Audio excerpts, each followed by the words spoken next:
venceu a prova do tempo. O livro de Deus, a Bíblia, ainda relevante neste mundo complexo. Está escrito Canadá, partilhando mensagens de esperança ao redor do mundo.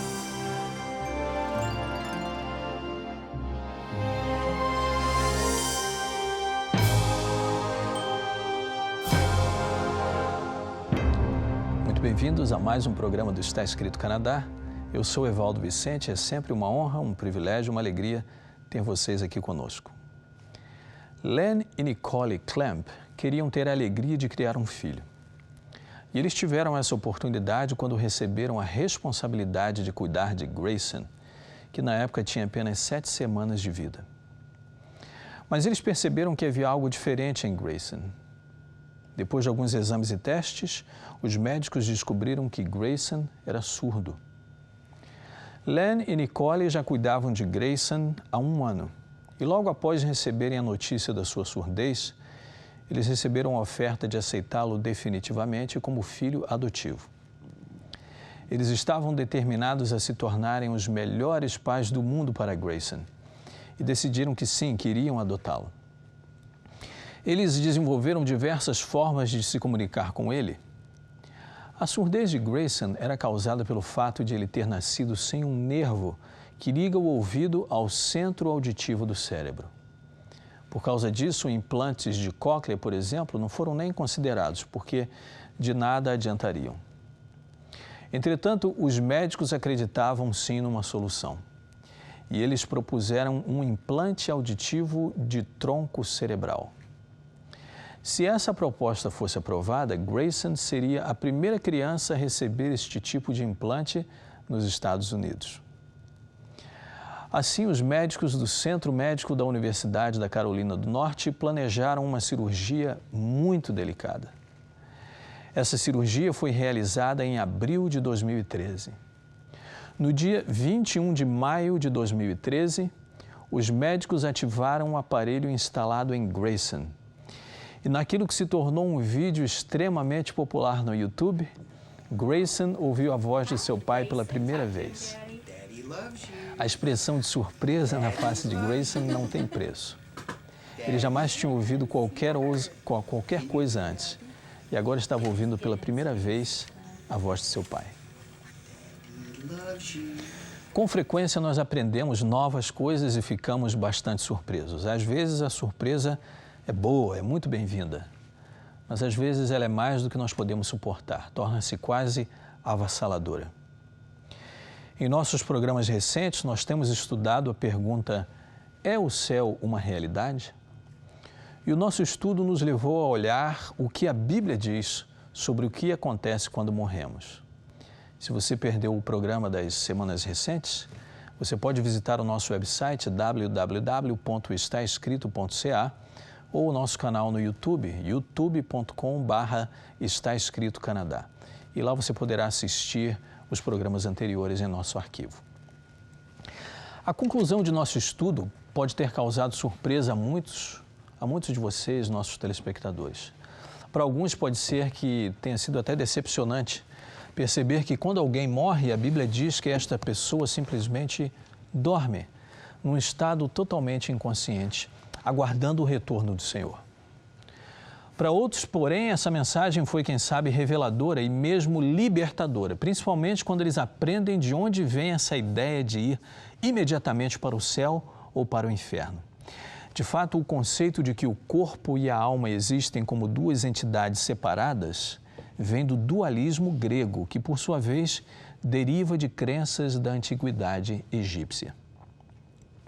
Mas o nosso interesse, amigos, deve se concentrar no que a Bíblia, a Palavra de Deus, ensina. É a Palavra de Deus e a Palavra de Deus somente. Hoje nós vamos tomar algum tempo para estudar alguns textos bíblicos que têm sido, em muitos casos, mal compreendidos. Com frequência, algumas pessoas dizem: mas espere aí, o que dizer do ladrão na cruz? Não foi Jesus mesmo quem disse ao ladrão: hoje estarás comigo no paraíso? Sabe o que me impressiona? Que existem na Bíblia mais de 1.600 passagens que falam da alma. Mas nenhuma dessas 1.060 passagens diz que a alma é imortal.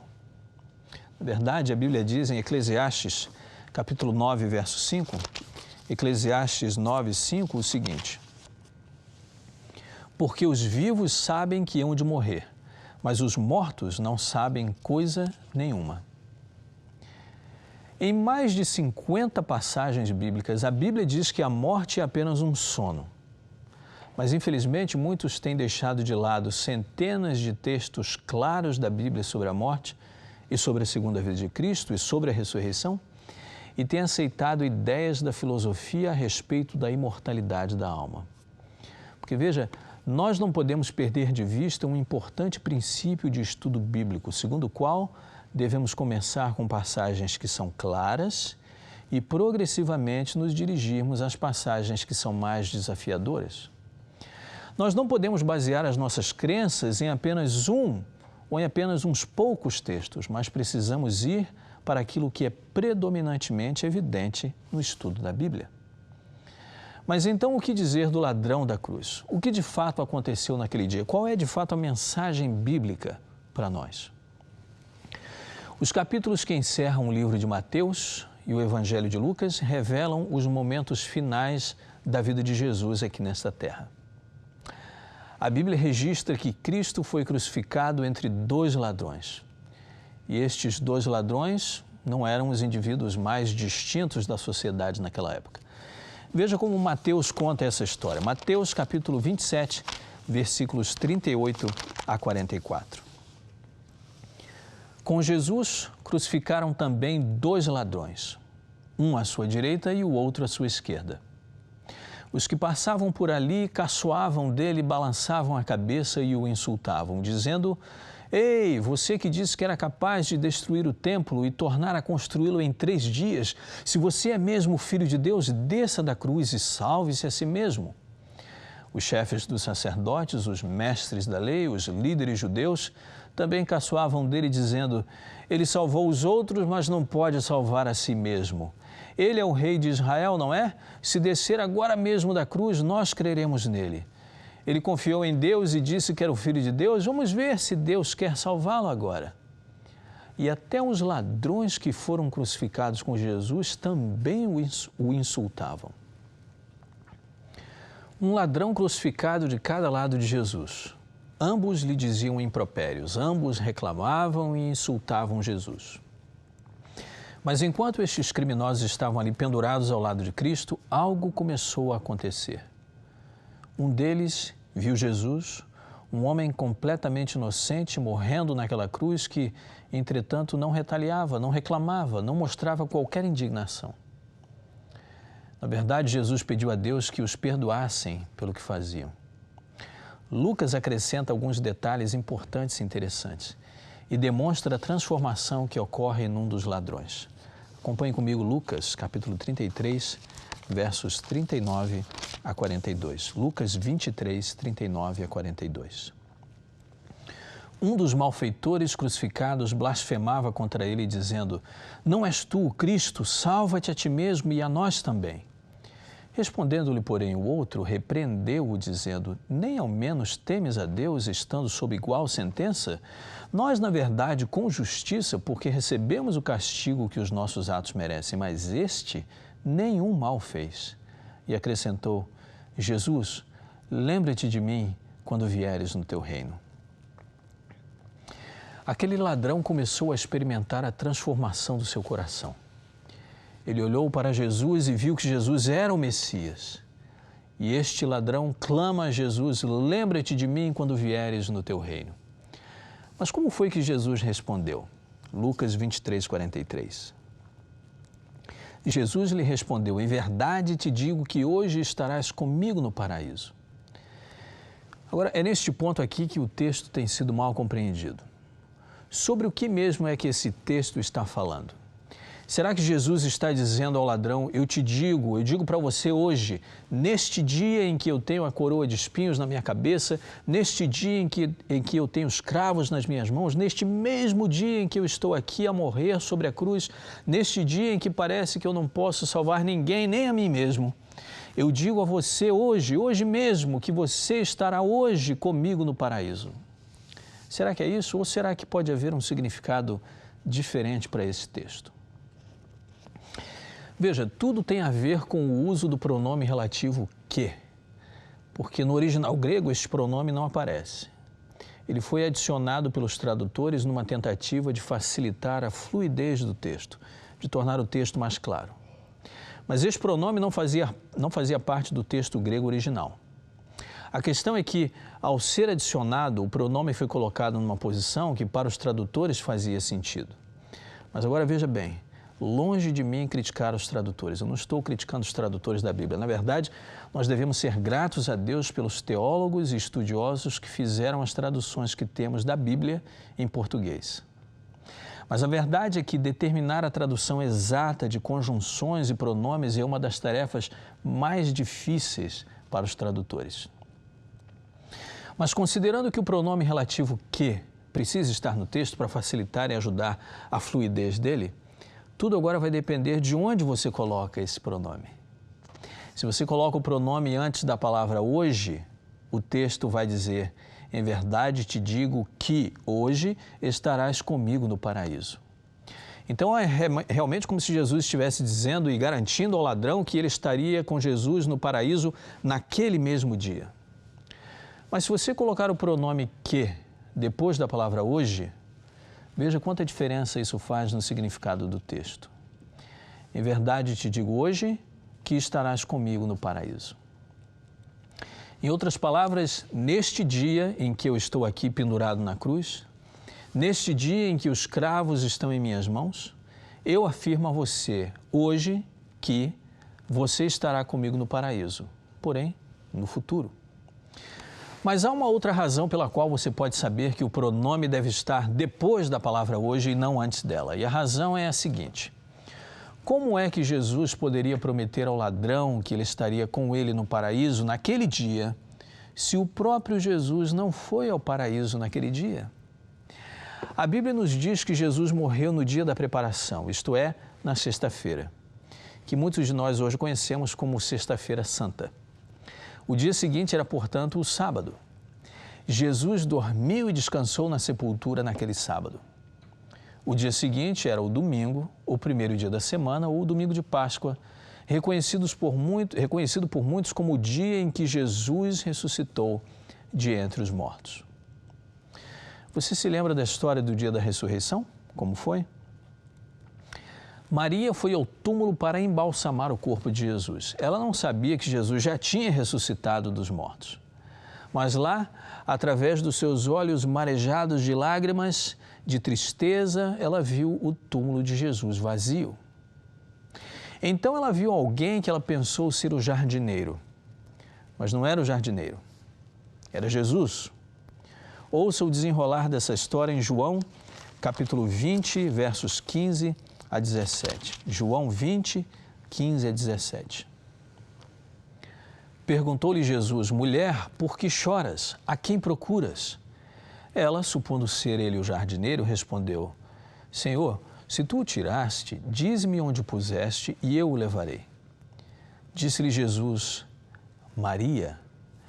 Ela, voltando-se, lhe disse em hebraico: Rabone, que quer dizer mestre. Recomendou-lhe Jesus: não me detenhas, porque ainda não subi para meu Pai. Mas vai ter com os meus irmãos e dize-lhes: subo para meu Pai e vosso Pai, para meu Deus e vosso Deus. Você ouviu bem essas palavras de Jesus? Jesus ainda não tinha subido ao céu. E que dia já era esse? Já era o domingo. Ora, se Jesus no domingo ainda não tinha subido ao Pai, como é que ele poderia ter dito ao ladrão na sexta-feira que eles estariam juntos no lugar para onde ele ainda nem tinha ido, mesmo no domingo? A razão é que ele não estava dizendo ao ladrão na sexta-feira que eles iriam juntos ao paraíso naquele dia. Ele estava dizendo: você não precisa temer a morte. E a razão pela qual você não precisa ter medo da morte é porque, através da minha morte sobre a cruz, você pode ter vida eterna. Não importa onde você esteja hoje, você não precisa ter medo da morte. Cristo fala a você hoje também. Por causa da morte dele na cruz, você pode ter vida eterna. Por causa da morte de Jesus na cruz, os seus pecados podem ser perdoados. Tudo isso graças ao que ele fez. Agora, algumas pessoas fazem perguntas sobre o profeta Samuel. Será que a Bíblia não ensina que ele voltou à terra e visitou a terra como um espírito desencarnado? Novamente, amigos, nós já vimos evidência suficiente na Bíblia de que a morte é como um sono. Mas existe essa história de verdade na Bíblia. De fato, ela está lá. Vamos ver o que a Bíblia realmente diz, o que a Bíblia quer dizer sobre isso. Essa história se encontra em 1 Samuel, capítulo 28, versículos 7 a 15. 1 Samuel 28, 7 a 15. Então disse Saul aos seus servos: apontai-me uma mulher que seja médium, para que eu me encontre com ela e a consulte. Disseram-lhe os seus servos: há uma mulher em Endor que é médium. Saul se disfarçou, vestiu outras roupas e foi-se, e com ele 2 homens, e de noite chegaram até a mulher, e Saul lhe disse: peço-te que adivinhes pela necromancia e me faças subir aquele que eu te disser. Respondeu-lhe a mulher: bem sabes o que fez Saul, como eliminou da terra os médiuns e adivinhos, e por que, pois, me armas esta cilada à minha vida para me matares? Então Saul lhe jurou pelo Senhor, dizendo: tão certo como vive o Senhor, nenhum castigo te sobrevirá por isso. Então lhe disse a mulher: quem te farei eu subir? E Saul respondeu: faze-me subir Samuel. Vendo a mulher a Samuel, ela gritou em alta voz, e a mulher disse a Saul: por que me enganaste? Pois tu mesmo és Saul. Respondeu-lhe o rei: não temas, não temas, o que vês? Então a mulher respondeu a Saul: vejo um Deus que sobe da terra. Perguntou ele: como é a sua figura? Respondeu ela: vem subindo um ancião e está envolto numa capa. Entendendo Saul que era Samuel, inclinou-se com o rosto em terra e se prostrou. E Samuel disse a Saul: por que me inquietaste fazendo-me subir?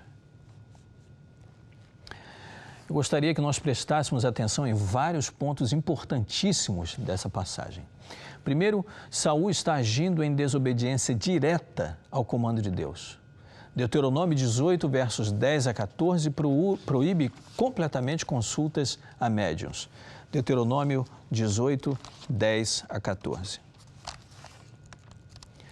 Não se achará entre ti quem faça passar pelo fogo o seu filho ou a sua filha, nem adivinhador, nem prognosticador, nem agoureiro, nem feiticeiro, nem encantador, nem necromante, nem mágico, nem qualquer que consulte os mortos. Pois todo aquele que faz tal coisa é abominação ao Senhor. E por estas abominações o Senhor teu Deus os lança de diante de ti. Perfeito serás para com o Senhor teu Deus. Porque estas nações que hás de possuir ouvem os prognosticadores e os adivinhadores. Porém, a ti o Senhor teu Deus não permitiu tal coisa. Amigos, Deus chama a arte de feitiçaria ou a tentativa de se comunicar com os mortos uma abominação. Mas por quê? Porque isto se encontra em completa e direta contradição com a sua palavra. Segundo, em 1 Samuel 28, 14, a Bíblia diz que Saul entendeu que era Samuel. Mas será que era mesmo Samuel? É claro que não, não era Samuel. Por quê? Porque Eclesiastes capítulo 9, verso 5, diz o seguinte, Eclesiastes 9, 5. Porque os vivos sabem que hão de morrer, mas os mortos não sabem coisa nenhuma. Nem tampouco terão eles recompensa, porque a sua memória jaz no esquecimento. Amigos, esta mulher era uma médium que estava se valendo do misticismo. Mas veja o que a Bíblia diz aqui em 2 Coríntios 11, 14. 2 Coríntios 11, 14. E não é de admirar, porque o próprio Satanás se transforma em anjo de luz. Portanto, não era Samuel, mas um ser demoníaco se fazendo passar por Samuel para enganar Saul ainda mais. Os mortos, como nós já vimos, estão dormindo o sono da morte, esperando pela volta de Jesus. Samuel descansava em sua sepultura e não poderia ser acordado por ninguém mais além do próprio Jesus. Agora, alguns afirmam que Paulo defende a ideia de que as pessoas vão direto para o céu em 2 Coríntios 5, versos 6 a 8. 2 Coríntios 5, 6 a 8. Temos, portanto, sempre bom ânimo, sabendo que, enquanto no corpo, estamos ausentes do Senhor, visto que andamos por fé e não pelo que vemos. Entretanto, estamos em plena confiança, preferindo deixar o corpo e habitar com o Senhor. Estaria Paulo aqui falando de uma existência destituída de um corpo? Não, ele apenas está afirmando o que a Bíblia ensina claramente em outras partes. Enquanto estamos neste corpo mortal, nós estamos ausentes do Senhor. E quando é que estaremos presentes com o Senhor? Bom, Paulo é claro em 1 Coríntios 15, 51 e 52. 1 Coríntios 15, 51 e 52. Eis que vos digo um mistério, nem todos dormiremos, mas transformados seremos, todos num momento, num abrir e fechar de olhos ao ressoar da última trombeta. A trombeta soará, os mortos ressuscitarão incorruptíveis e nós seremos transformados. Portanto, é ao soar da última trombeta que nós seremos transformados, revestidos de incorruptibilidade, e estaremos presentes com o Senhor. Paulo é claro novamente em 2 Timóteo, capítulo 4, verso 8. 2 Timóteo 4, 8 diz assim: Já agora a coroa da justiça me está guardada, a qual o Senhor, reto juiz, me dará naquele dia. E não somente a mim, mas também a todos quantos amam a sua vinda. Portanto, quando é que nós estaremos presentes com o Senhor e receberemos a coroa da justiça? A Bíblia é clara, isto será após a segunda vinda de Jesus. Até lá, os crentes mortos permanecem na sepultura esperando pela volta de Cristo. Eu sei que alguns afirmam ter passado por experiências de quase morte, onde eles dizem ter ido ao céu e se encontrado com entes queridos. Bem, eu vou ser muito cuidadoso aqui porque eu não quero ofender, não quero ferir ninguém. Mas, queridos amigos, nós precisamos basear a nossa fé naquilo que a Bíblia diz e não naquilo que ditam a nossa emoção ou os nossos sentimentos. Há vários cientistas que afirmam que experiências de quase morte podem ser explicadas fisicamente. O neurocientista Dean Mobbs diz o seguinte: muitos dos fenômenos associados com experiências de quase morte podem ser explicados biologicamente. Além disso, um estudo de 2005 concluiu que experiências fora do corpo podem ser iniciadas artificialmente através do estímulo da junção temporoparietal direita do cérebro, sugerindo que a confusão na recepção de informações sensoriais podem alterar radicalmente a maneira como a pessoa sente o seu próprio corpo. Mas, amigos, a ciência não tem a melhor resposta para isso tudo. A Bíblia tem uma resposta melhor. Na verdade, a Bíblia tem a única resposta para todas essas questões. A Bíblia registra pelo menos 9 ressurreições e em nenhum destes casos há o registro de uma experiência pós-vida. A Bíblia é clara, vez após vez, que quando morremos, nós dormimos esperando pela ressurreição de Jesus. Não há consciência, não há qualquer percepção de passagem do tempo. É como uma daquelas noites em que você pôs a cabeça no travesseiro e parece que logo depois que você fechou os olhos, o alarme soou, poucos instantes depois. Mas, na verdade, 8 horas passaram. Os que morrerem em Cristo vão dormir e no instante seguinte acordarão ao soar da última trombeta. Portanto, não há razão para você ter medo da morte e nem medo do que acontece quando morremos.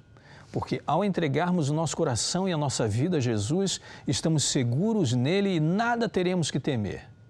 É isso que Apocalipse capítulo 1, verso 17 e 18 promete.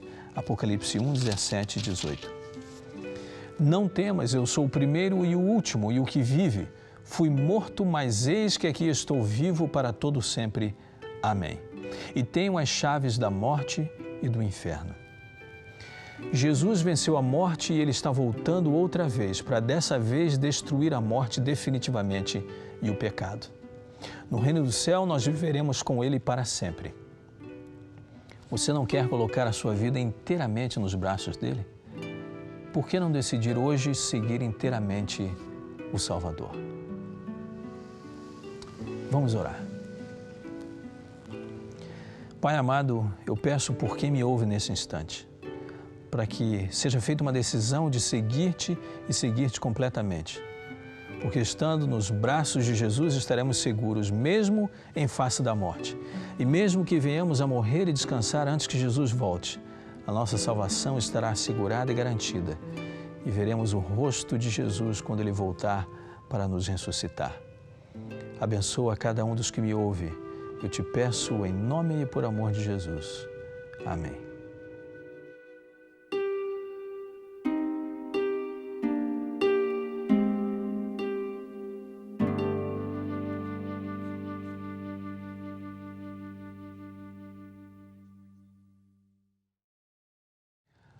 O nosso encontro de hoje está chegando ao final, mas nós queremos continuar juntos com você na sua jornada espiritual.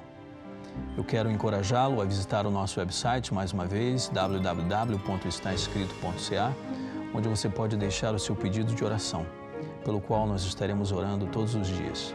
Você pode também fazer uma doação para o ministério, se sentir inclinado a fazê-lo.